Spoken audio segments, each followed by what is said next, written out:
Good morning and welcome to Faith Fridays with Coach Ellis. So this is the day where I take something out of the book of life, the good book, the Bible, if you would, and talk about a principle of faith. So today, just real briefly, want to encourage you with this idea: don't delight in the dysfunction.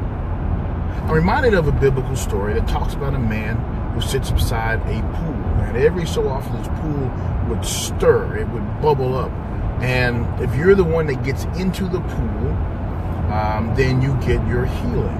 You get relieved and released from whatever's holding you back. And while everyone talks about this story, the thing that catches me every time I read this is that the story indicates that somebody had to pick him up from his house, take him wherever he was living, take him to this pool by Bethesda. And I'm wondering, how good does it feel to take somebody from where they are to a place they can get their healing and leave them close enough to see it, but not close enough to get it? In fact, many of us, that's what we do in our lives. Many churches do that. Many of us call ourselves being benevolent, do that. We help out people long enough to make us feel good about it, but not really long enough to get them the help they need. You know, we'll have the right words to say. We'll talk about how God loves them and we love them and all that good stuff, and we'll take them part of the way, but we will not invest what it takes for them to get to a place where they meet God in such a way that it changes their lives. In fact, most of us are uncomfortable in places where people are distressed, disturbed, and under duress.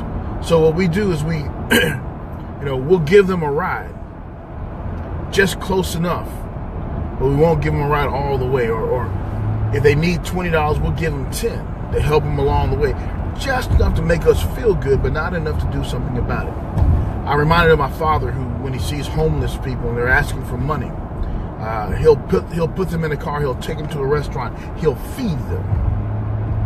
Right? He'll go far enough to make sure they got something, that they actually get the food. He doesn't just give them the money, he gets them the food. If they need a place to stay, he'll take them to a hotel and he'll pay for their stay. Getting them not just close enough, but getting them to a place where they get the help they need. Here, this man by Bethesda, every day, somebody brings him to this place. When the water stirs, he can be healed, but what happens is those who come with him don't put him close enough to the edge that he can simply roll in when the water stirs. They get him in the environment, but they don't get him to the target. And what about those who see him there all the time, and they know the water's about to stir and they jump right in front of him? They're so selfish for their own needs that they do not bother to help or carry someone else who has as great of a need or more. So with the church, to church folks and church leaders, here's what I submit to you on this day. That we are required not to delight in the dysfunction. Our job is to create an environment where people meet God in such a way that it changes their lives. And sometimes what that means, it means going out of the way and being uncomfortable with what you're willing to do. Because if the only thing you do is what you're comfortable with, I submit God has not told you to do that. Search the text. I could be wrong, but I've been challenging people now for almost 40 years on this. Find me a place where God has instructed his people to do something that made them comfortable and that was easy. If you do the easy thing, you're delighting in the discomfort. You do it just enough to make you feel good, but not really enough to change lives. And come on, people. We're in a changing lives business.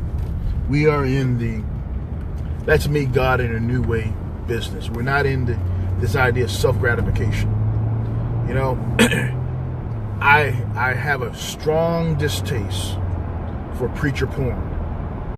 I said it, preacher porn. And what that is, as preachers make themselves feel good by doing things that are less than what they're supposed to do. Church folks do it all the time. We go part of the way because all the way is too hard. Then we'll come back and say there's nothing too hard for God. We'll go part of the way because we can't afford it.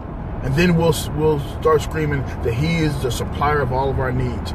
We'll do just enough to make us feel good, but not enough to truly help the people in need.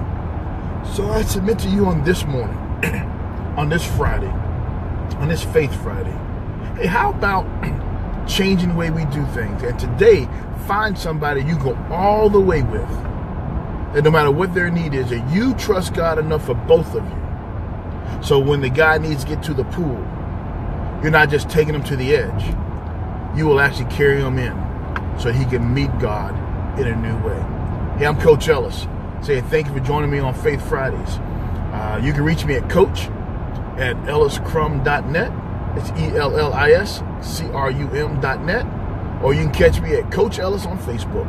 Until next Friday, have a one tablets and faith-filled Friday. God bless you, and we'll see you next week.